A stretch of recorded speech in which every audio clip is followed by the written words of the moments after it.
Hari Om everyone. Hari Om, good morning. If you can hear me and see me, please raise your hand.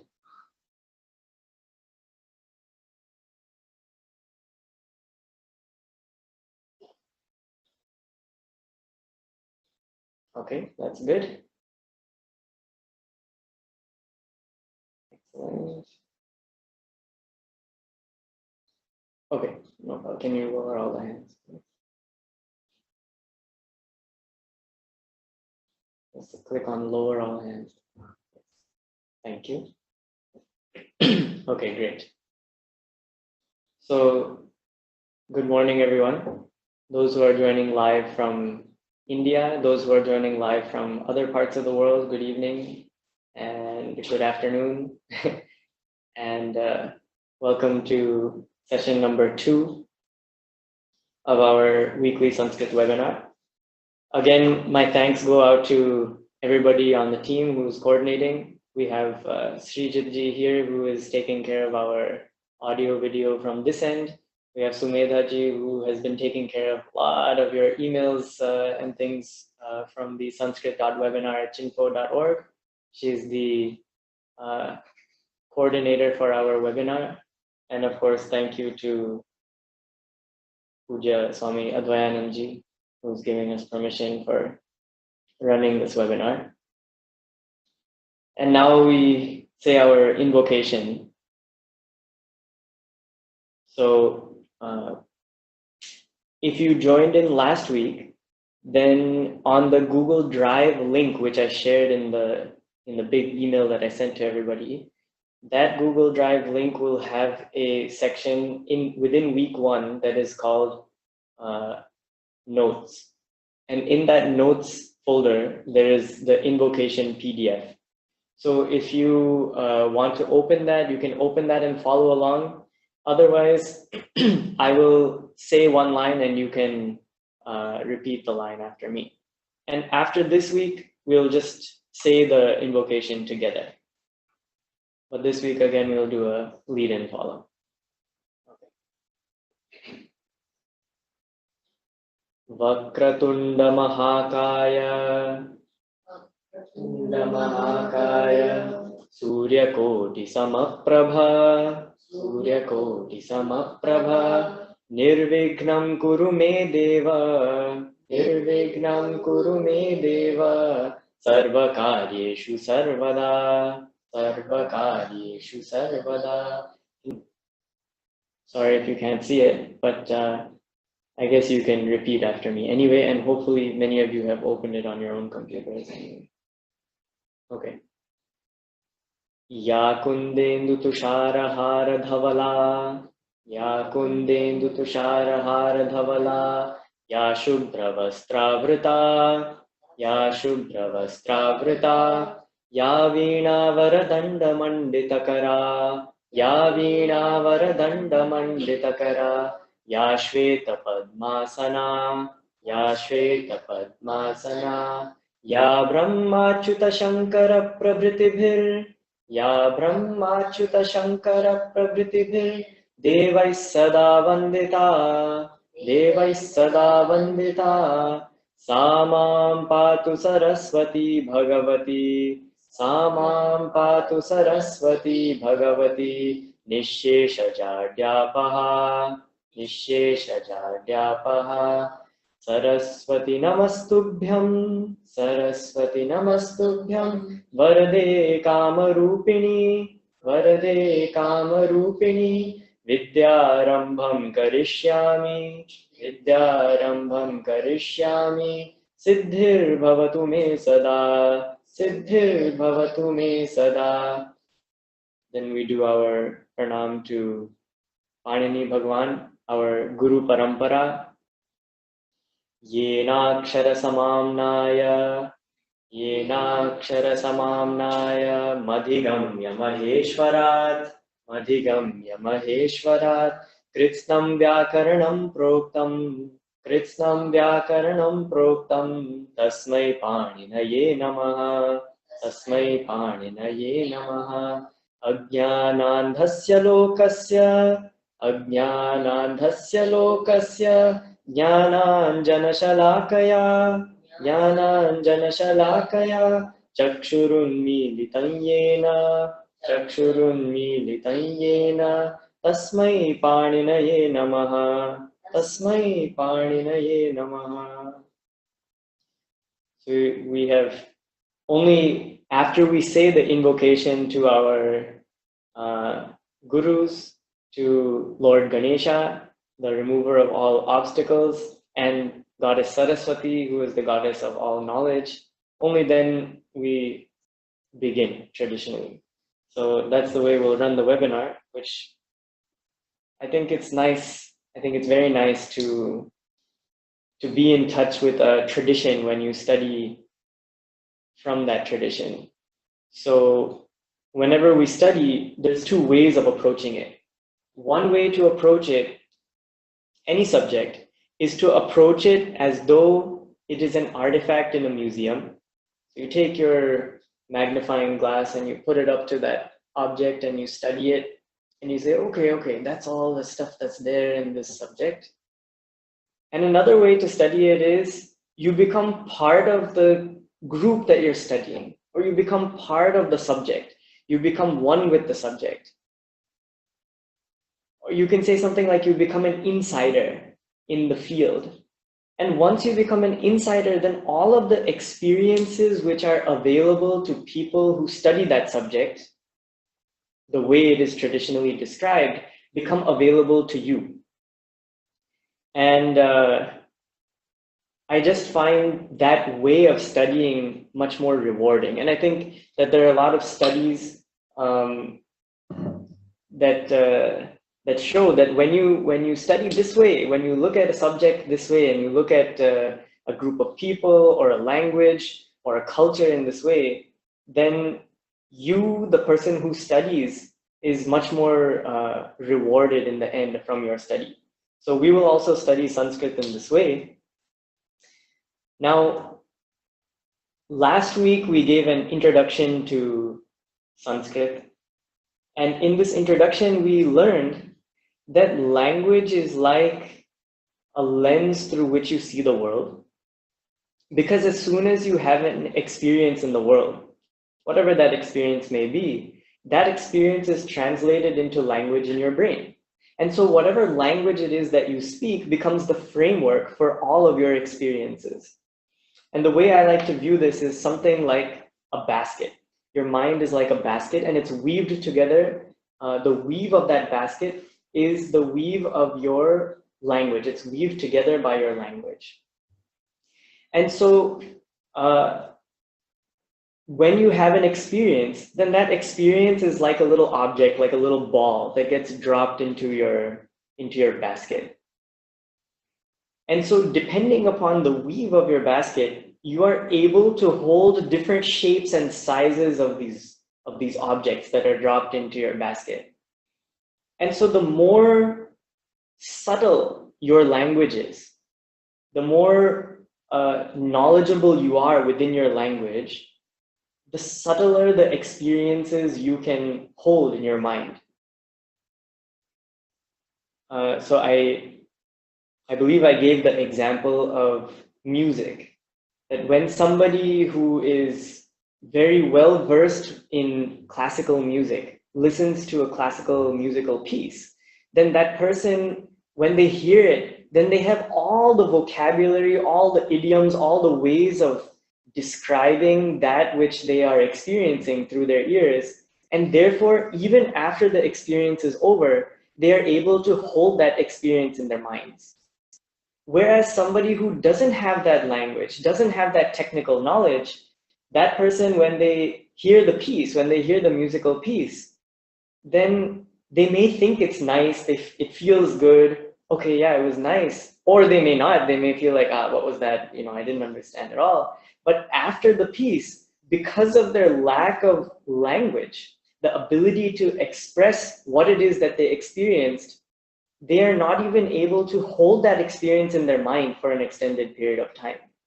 And so depending upon the weave of your basket, you are able to hold a different set of experiences in your mind, and therefore, depending on your language, your universe is literally different. The universe that you experience is literally something else. I mean, it's completely different. And in fact, each person's universe is different. Every person has a different grasp on language, has a different knowledge of the language that they know, or the various languages that they know. And so each person's universe is completely different. Now, when we shift our language from whatever it was we were speaking before to one of the ancient languages, and now of the ancient languages, I only know about Sanskrit, and I only know Sanskrit. So I can really only speak about Sanskrit. I cannot speak about other languages. But when we shift our language to this ancient language of Sanskrit, which was designed with the very purpose of being able to express everything in mind, then our experience of the universe becomes much richer. Our experience of the universe becomes deeper, more thorough. When we see objects around us, when we experience relationships, when we experience emotions, then our language is able to encompass that that feeling or that relationship or that object in a much deeper way through the examples, like the examples that we explored last week. I'll give one more example right now just because we're on the topic and it's very fun to talk about these examples. One more example, one more word that many people know and use all the time is this word called Bharatam. Bharatam is a very common word. It's a very popular word. Everybody knows it. And it's commonly used to refer to this piece of land, this geographical area, which we call India today. But if we look at the breakdown of this word, of course, there are a few ways to break down the word, but my personal favorite way of breaking down this word is to break it down into two pieces, two bricks, as we discussed last time, like Lego bricks. These words are put together. The first part is bha, and the second part is ratam. Bha means light, and light is often used to refer to knowledge in our culture. And ratam means immersed in, immersed.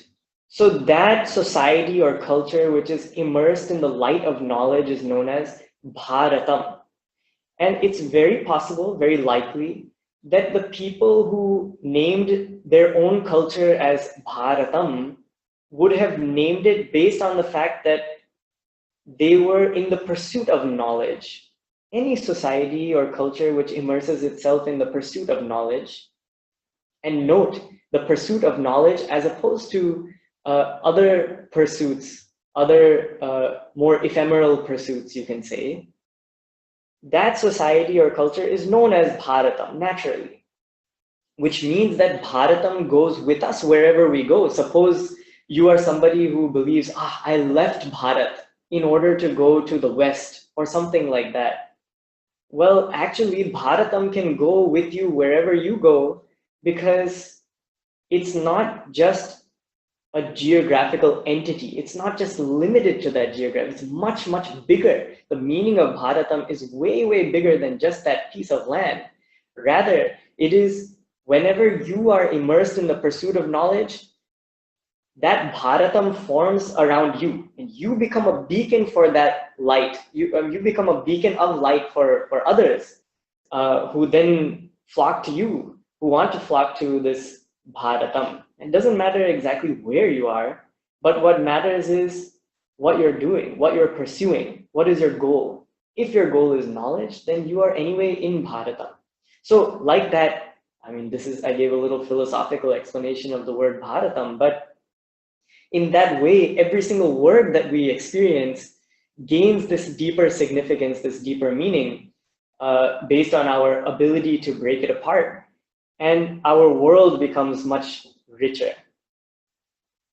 So after we explored last week the nature of Sanskrit, what Sanskrit is, how it comes about, and how it impacts our minds, how it impacts our brains, we started looking at the alphabet. So today what I would like to do is to continue on with the alphabet and finish understanding how the alphabet is constructed, how it's made. I got a lot of questions this week about what we covered in the alphabet. So hopefully what we cover today will answer most of those questions. And again, like I said last week, and this applies at any time, if you ever have any questions that come up as a result of what you learned in the class, then feel free, please put it up on the discussion forum, which is at forum.chinfo.org. So you go there, you log in, and it's a separate login from your chinfo.org login. It's a different login. So you log in there, and then you find the link that says Sanskrit webinar. That's one particular discussion board. So you go to that discussion board, and each week there will be one link that says like week 1 queries, week 2 queries, like that. So you join into that queries link, and then there you can post your question and people can interact here. I prefer that people put their questions onto the discussion forum, especially if it's Sanskrit related, because then other people can also have the opportunity to answer your question. You don't always have to wait for me to answer. And that way, there's this healthy discussion which starts. And through the discussion forum is really the only way you can participate with your fellow participants in the webinar.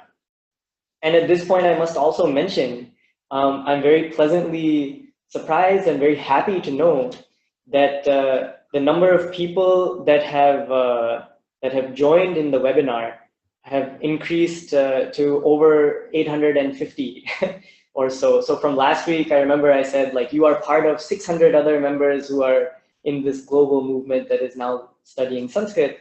But actually that number is growing every day. So I'm very happy. I'm very pleased to see the growing interest. And this is how a movement starts. It starts with just a few people in one little area. We share what we can. And then the people who gain that information, then they also share on. So you are also more than welcome to share with all of your friends, everybody. Who knows, some people may have been interested in learning Sanskrit, but just didn't find the opportunity, didn't have the opportunity. So I encourage you to share with everybody that you can. The signups for this webinar are actually available until week 5 of the webinar. So you have still a few more weeks to sign up. So please go ahead and share. Feel free to share. So now we move back to the alphabet. Let us finish discussing the alphabet. So if you could please share the iPad, the whiteboard. Okay. All right, wonderful. So this is the image that I had put up last week. And here we see the vowels and the consonants. The vowels I had mentioned in Sanskrit are known as swara. And the swara, the word is broken down to mean swayam rajate. That means that which rules on its own, that which is self-governed. It doesn't need the help of anything else in order to be spoken. So we have these swaras here, which are a, I, u, r, lr, e, I, o, au. These are the swaras. These are the vowels. And as far as possible, what I would like to do in this class is that as we go further, I will move to using the Sanskrit terminology, the Sanskrit names, the technical terms in Sanskrit, rather than the technical terms in English, although I'll make sure you are familiar with those also, because of a particular philosophy of mine regarding proper nouns and technical terms, which I'll explain more in detail as we go on. But for now, just know that we will slowly shift towards using only the Sanskrit terminology, although the medium of instruction is, of course, English. So these are the vowels, Swayam Rajate iti Swaraha. And then here underneath the vowels, and let me point it out. So these are the vowels here. Oops, I crossed them out. Let me try that again. There we go. These are the vowels. Underneath the vowels, there are two little symbols here. Here's one, and here's another one. The one on the left, that is this one that I'm boxing right now, is known as the Anuswara. Let me box it a little better. There we go. This is known as the Anuswara. Anuswara simply means a nasal sound following any vowel. It's just a pure nasal sound. It's not made into the shape of any of the other nasal sounds which are below, but it's just a pure nasal sound, and it takes on the form of the consonant that follows it. So for example, we have this word Sanskritam, or maybe let me give you a better example. Let's say you have this name Sampadaha, okay? So we've got Sa, and then above that there's the Anuswara. Then you have Pa, Da, like this, Sampada, okay? Now that Anuswara is followed by a Pa. So the pure nasal sound, which was that Anuswara, takes on the form of the following letter Pa. So it becomes Sampada. As you can see here, let me change the color of this thing and show you. Here we have Pa, and here we have Ma. So when that Anuswara is followed by another consonant, then the Anuswara takes on the form of the fifth consonant in any row, in the row that the following consonant is in. So for example, here the following consonant is Pa, it's in the fifth row here, and so its corresponding nasal sound is Ma, which is also circled, and so it then becomes pronounced as Ma. But suppose we have a word, let's say I'll write it on the left over here, Sanganakam.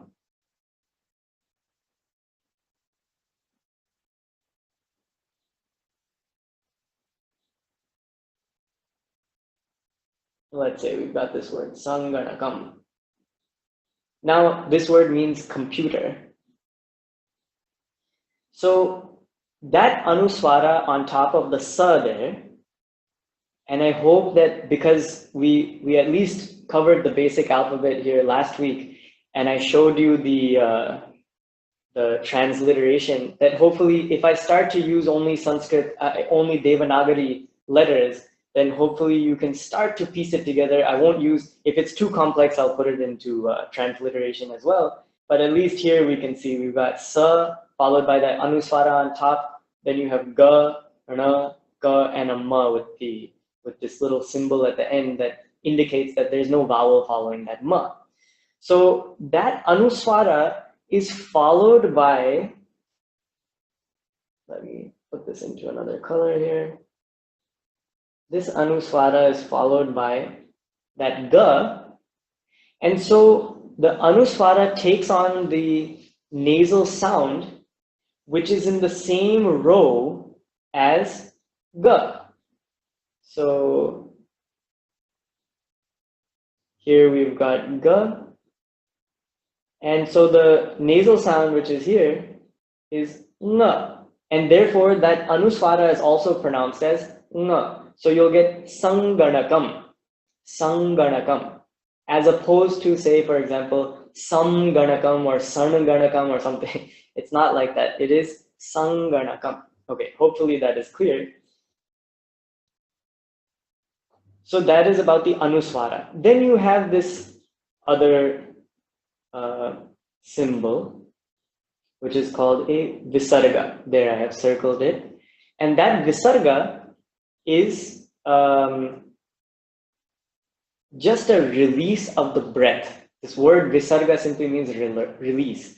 So visarga is the release of the breath, and it comes after some vowel or another. It has to follow a vowel. Same with the anuswara, has to follow a vowel.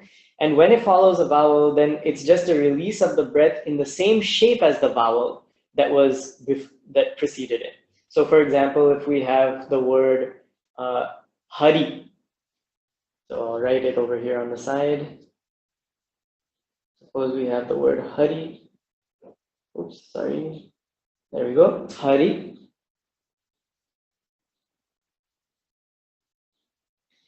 And it is followed by the visarga there, and in transliteration it's written like this.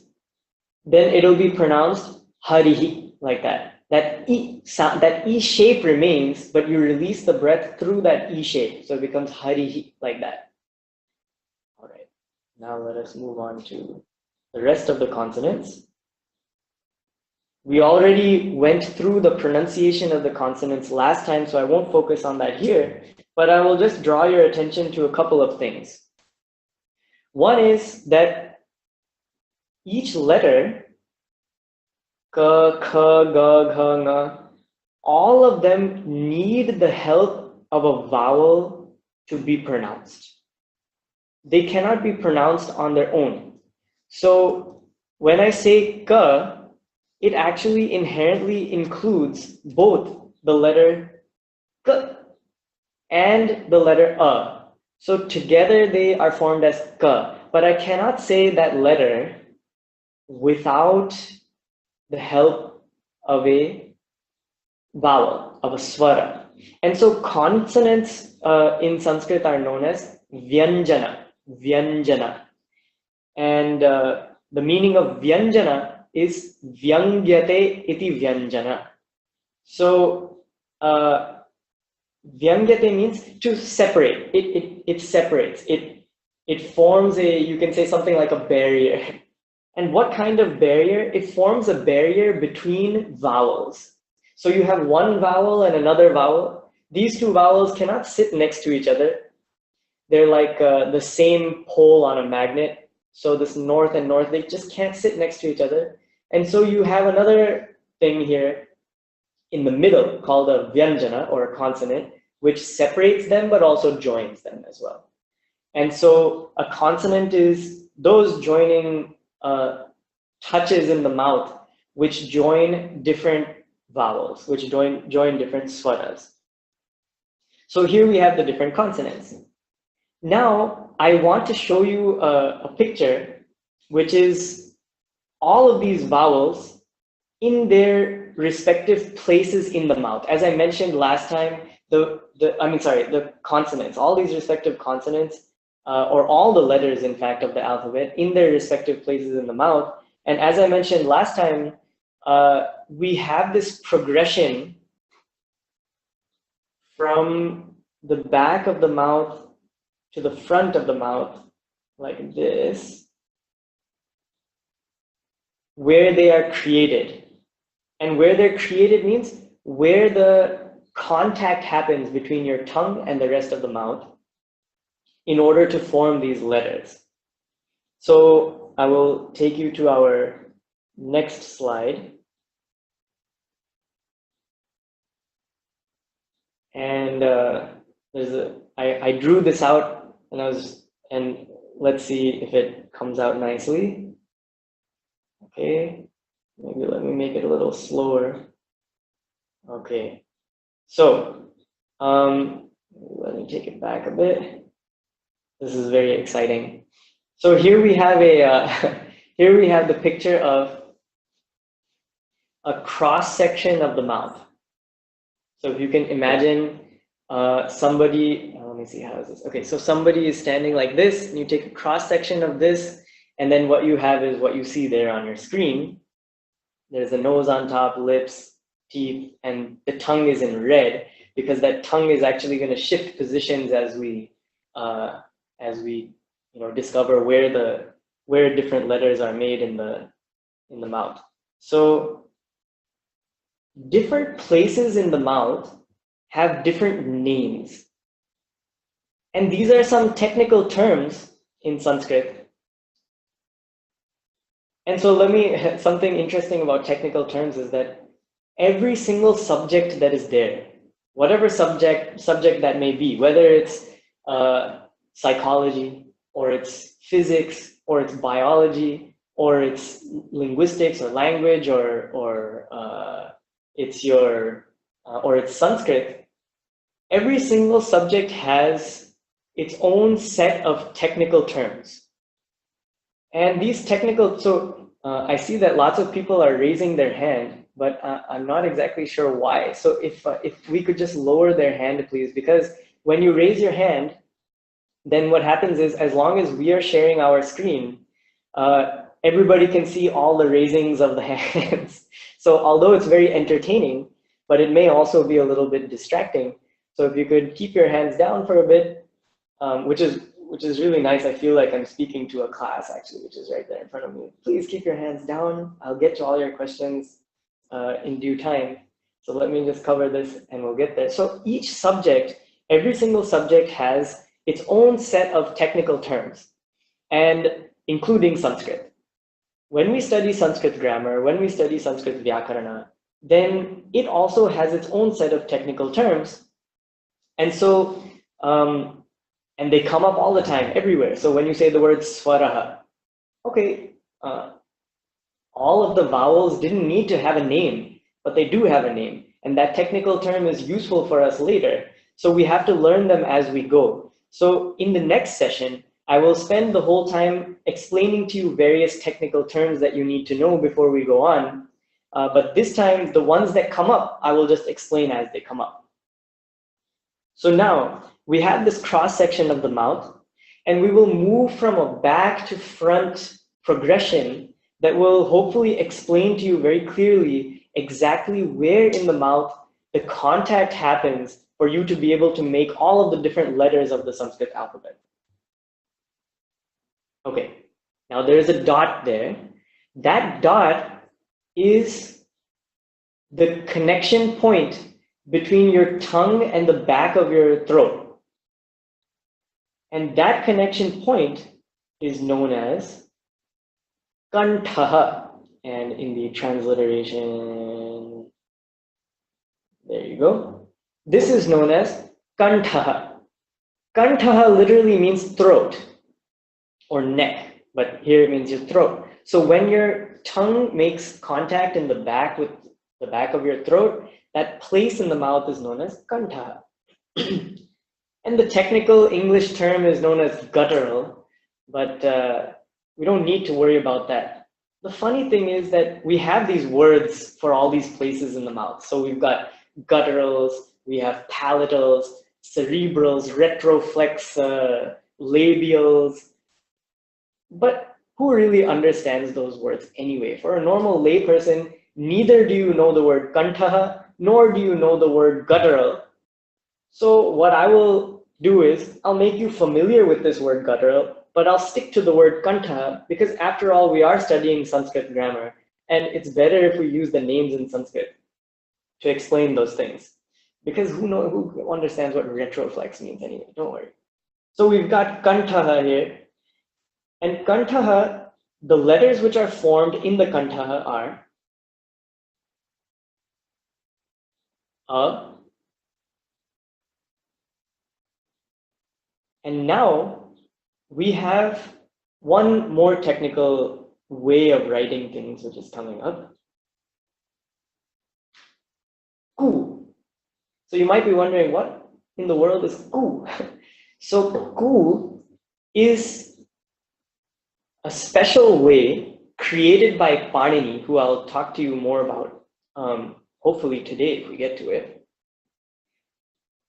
A special way created by Panini to refer to the row of letters that starts with ka is called ku.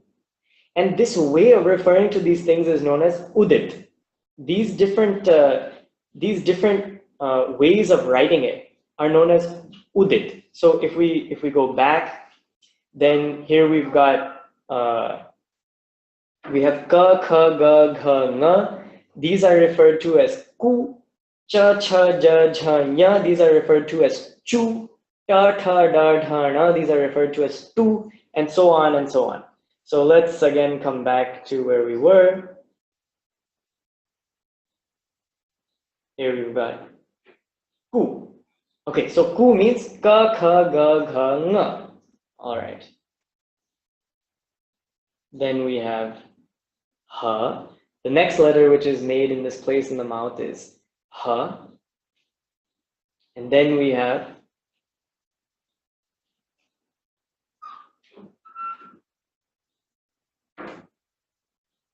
the visarga.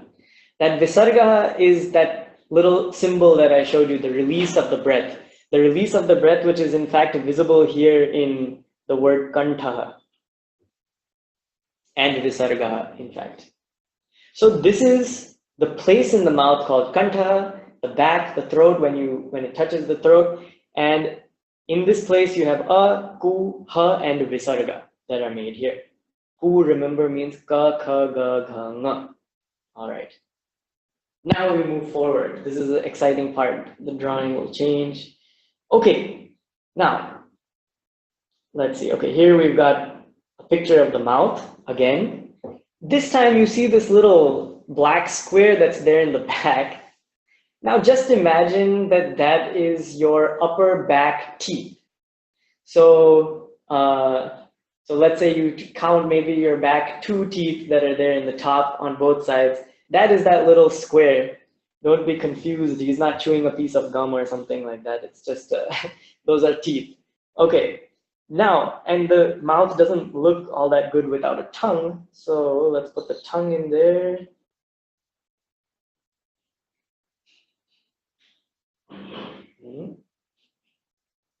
Okay, that seems to be going a little slow. There we go. Now we've got that tongue there. Now, the next place in the mouth is a connection which happens here, where that dot is. So you may be wondering, what kind of connection is this? What does this mean? In Sanskrit, this place is known as the talu. And in English, it's translated to the soft palate. And the letters which are made here are known as palatals in English. But actually, it's not the soft palate. The connection doesn't happen in the soft palate. And I'll make you aware by showing you what letters happen here. E. Chu. And remember, chu means cha, cha, ja, jha, nya. Now you may be wondering, okay, we're moving from the back to the front of the mouth. But when I say the letter cha, it feels to me like the contact is happening in the front of the mouth. The contact seems to be happening somewhere behind the teeth. Cha, cha, ja, jha, nya. But actually, and so that's why it's weird when they call this palatal. How is it that it's made in the soft palate? But actually, what's really interesting is that's not where it's made at all. And actually, not very many people know this. So I'll explain now. When you say the letter E, so I want everybody who's watching right now, say the letter E out loud. Just say E and hold it a little bit. E. As you're saying it, I want you to feel the pressure that is made by your tongue that pushes outwards and upwards against those back teeth, which I have drawn there. So when you say E, feel how it actually, where the contact is being made, where the pressure is being made here is actually by pushing outwards like this. And similarly, when you say the entire row, cha, cha, ja, jha, nya, you cannot say these letters properly without making the contact there, and without making the pressure there. So talu actually refers to the pressure that is made between your tongue and the upper back teeth when you say these letters. It is that location in the mouth. So try to feel this, and if you don't feel it, suppose you're like, but when I say cha cha ja ja na, I don't feel that pressure. That means that you're not pronouncing it correctly. So this is the opportunity to also correct the pronunciation, cha cha ja ja nya, and it should be coming from here and not from the front of the mouth. That's how you know that you're pronouncing it correctly. The next letter which is made here is ya. Yeah, and Srijit, can you move the mouse away from yeah, thank you. Okay, so we've got yeah. Yeah is also made in exactly the same place, in exactly the same way. All it is if you have e and it's followed by then just say it quickly. Yeah, yeah, that's what this is. Then the next one is sh.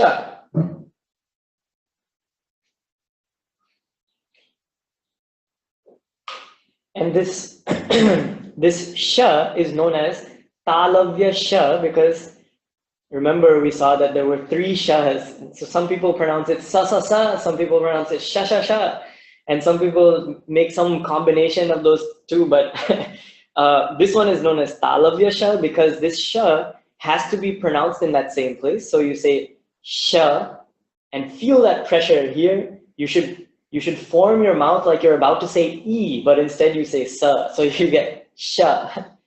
That's how you pronounce that.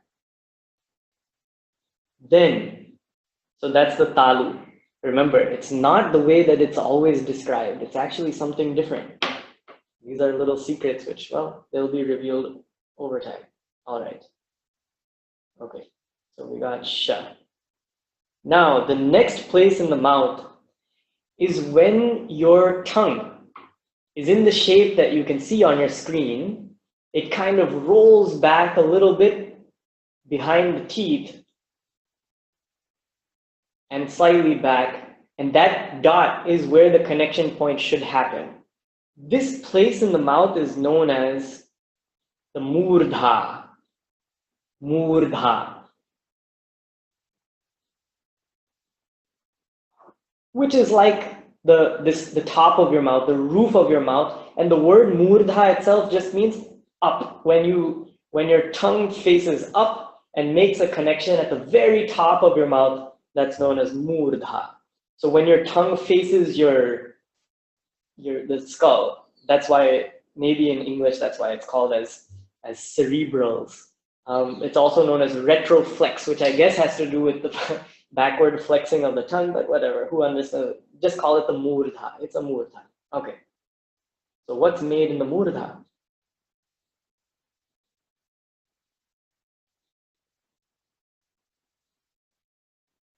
Okay, so we've got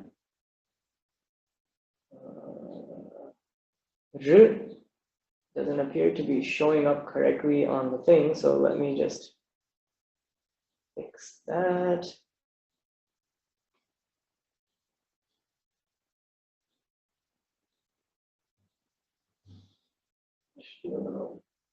Thing there. Okay, that's better. That's R. Then the next one that's made there is tu. Next, and tu, remember, means ta, tha, da, dha, na. That row that starts with ta. Next one is ra. And the next one is sha. Remember, that sha is now that same sa sound what you were making, but your tongue should be rolled back like this. Sha. So I guess everybody try to say it. Sha. Sha. Okay. All right. Then, next place in the mouth is when your tongue comes up and touches the back of your teeth. This is called as dantaha. Dantaha means teeth. or what they call in English as dentals, dantaha. It's the same word actually. It's awesome. Okay, so here we've got lr, and maybe you're starting to see a pattern. In talu we had I, chu, ya, sha. In murdha we have r, tu, ra, sha. And so in dantaha we're gonna have lr, tu, la, and sa. Lr, tu, la, sa. These letters are made, and tu again means ta, tha, da, dha, na. La, sa, lr. Okay, these are the letters that are made here in dantaha. And then, when your tongue is normal, back to normal, back to square one, but the contact happens between your lips, and you can see this dot here, then that place in the mouth is known as oshtaha, and oshtaha simply means a lip. So when the contact happens in the lips, that is known as oshtaha. And the letters which are made here, there we go, oshtaha. The letters which are made here are u, pu, and pu again means pa, pa, ba, bha, ma. I know it's very funny to some, funny to me too. Then you have something called as the upadmaniyaha, which we won't worry about right now. When it comes up, but for now, no need to worry. But what it means basically is that when the visarga is followed by pa or pa, then you get a release of the breath and your mouth closes onto that visarga, that release of the breath, and that sound, it's not a, some people think it's a fa, but it's not a fa, it's not like an F sound, it's like a sound, which gets made, is known as upadmaniyaha. So if I say the word kah pibati, and I say quickly, then it becomes kah pibati, and that fu that gets made between ka and pibati is known as upadmaniyaha, but we won't worry about that for now. Then you may be wondering, well, some letters seem to be missing, which are something known as the kanthatalu. Kanthatalu means that which is made together with the kantha and the talu. Kantha is a and talu is e. So what I want you to do is to start saying a. So it goes and hold it, and then slowly convert it into e. So you say like that. And when you do this slow process and you stop that conversion in the middle, then what you get is a. So I say and so before I get to e, that thing in the middle is a. Plus e is a in the middle. And when I say the full thing from to e all the way together, then that's known as ai. It's as simple as that. And that's known as kanthatalu because it's made in both places of and e. Next thing is kantoshtham. And maybe you can guess that that which is made with both the kantha and the oshtha is going to be o and au. So again, you start saying and convert it into u this time. So you go in the middle, if I stop it, I get o. You can hear the o in the middle there. And then similarly, if I say the full thing, then it becomes au, as simple as that. That's called as kantoshtham. Mix these two together. Then you have something called as dantoshtham. Dantoshtham. What is made with the lips and the teeth? Well, that is va. Now, many people think that the pronunciation of this letter is wa, like a W sound. And many people pronounce it like a ba, especially in different parts of India. But it's called dantoshtham for a reason, and that is because your bottom lip makes contact with your upper teeth, va, to make this sound, va. So it is pronounced va. My name is Varun, not Varun or Barun. My name is Varun. So that va sound is made with the lips and the teeth combined. All right. So this is this nice picture. I'll share this picture hopefully somehow to you on the Google Drive. Otherwise, maybe if you know how, you can take a screenshot, or you would have already taken a screenshot. Make sure you take good notes and also take good screenshots if that's what you do, so that you can look at them later for the sake of our homework and all that. And I will make notes also, but my notes will never be as good as your notes for you. Now, there's another place here. This is called the nasika, the nose. You see that dot there. Now, the things which are made in the nasika are nya, ma, nga, na, na. Now, these letters are all of the fifth letters of all the rows. So you may be wondering, wait a second, we already covered those in ku, chu, tu, tu, pu. Isn't it true? Well, we did cover them, but this is known as nasika. And in fact, in Panini Sutras, he will say nasika cha. And the reason he says cha is because they are made also in the nose, along with whatever place in the mouth they were made. When you open your nose, then these letters are made.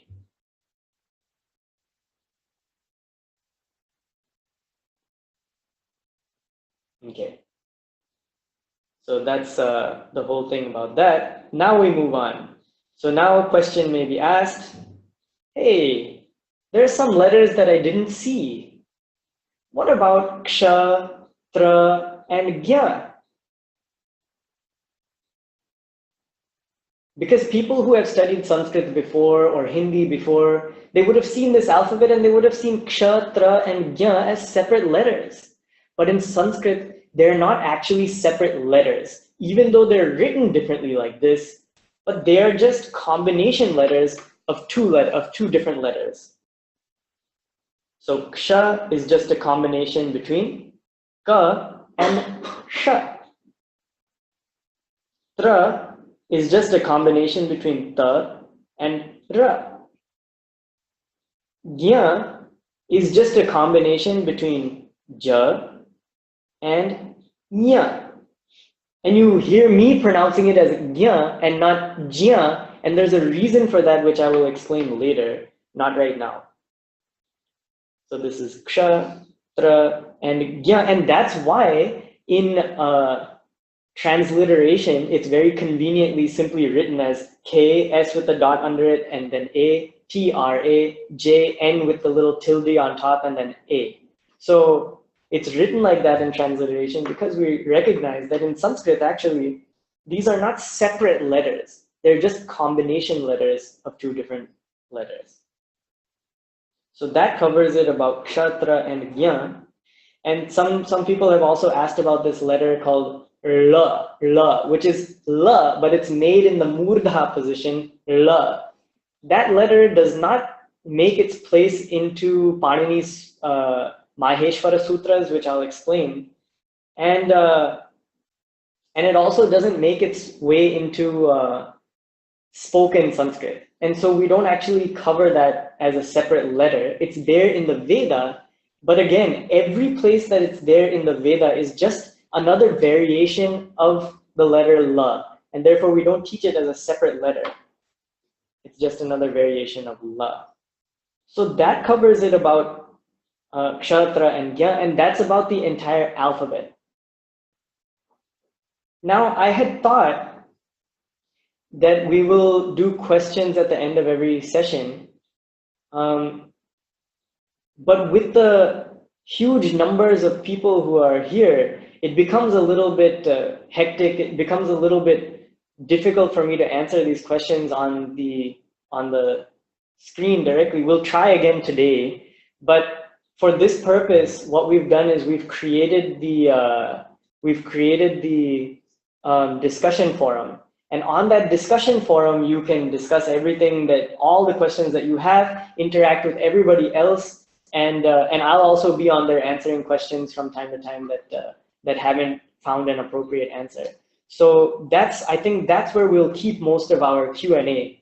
But let's try again today. We've got about 5 minutes. So let's try again today with some Q&A. So if you can open, and also I I didn't mention this last time, I should mention it now.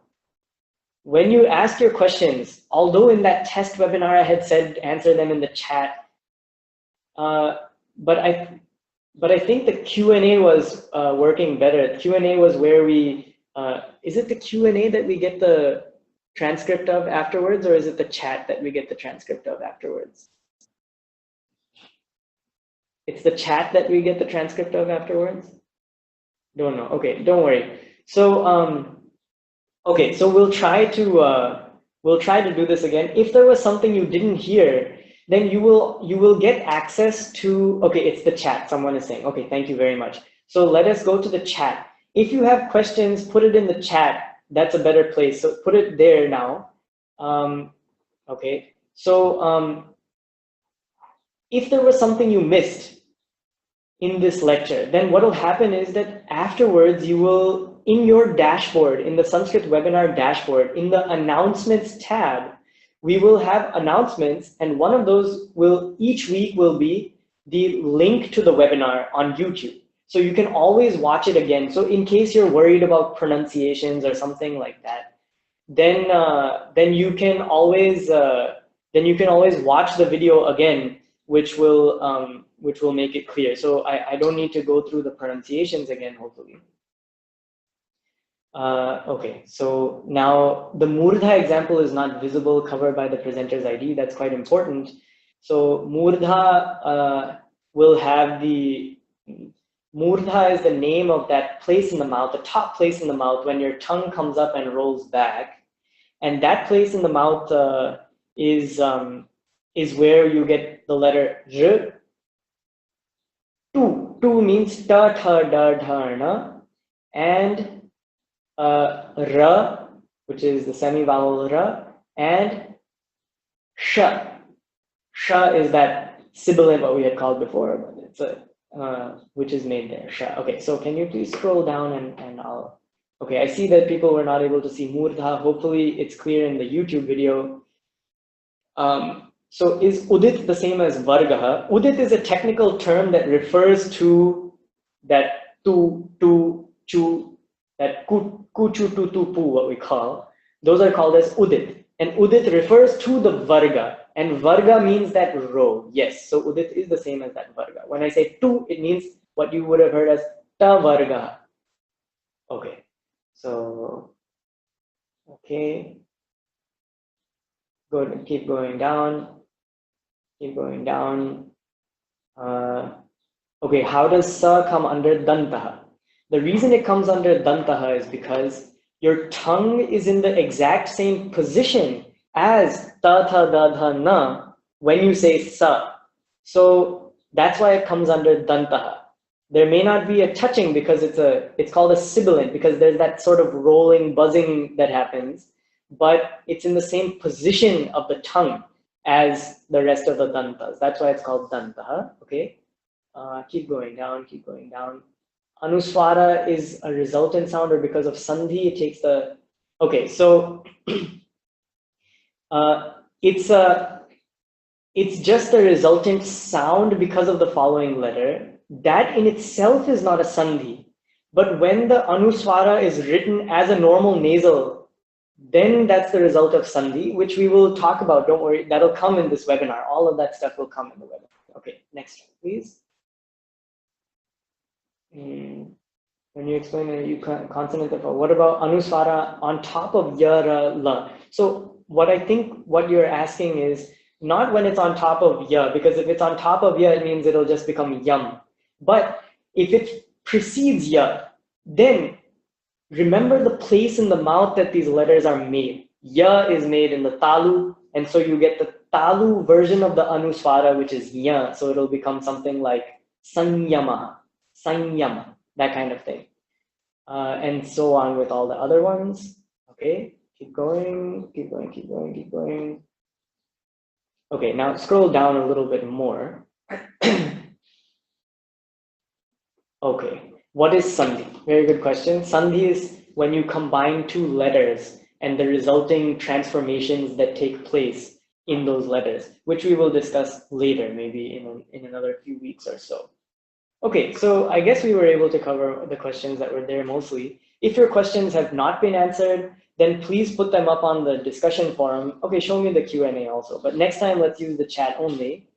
Okay, just keep going down, keep going down.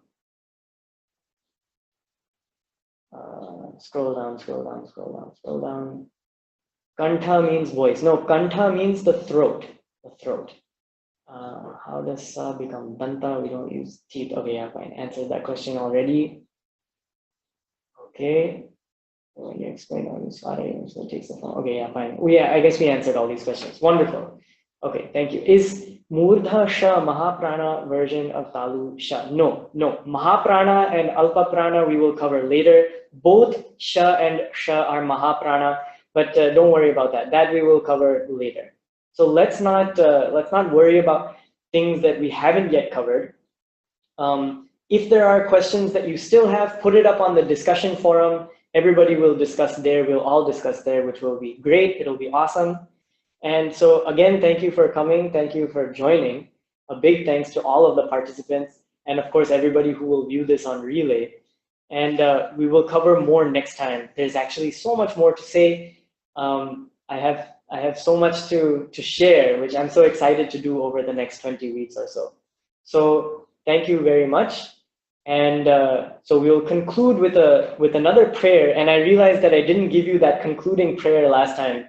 So I'll upload it on the Google Docs this week. But I'll just say it, and then next time we can say it together when you have it in front of you also. If you already know it, then let's all do that together. Okay.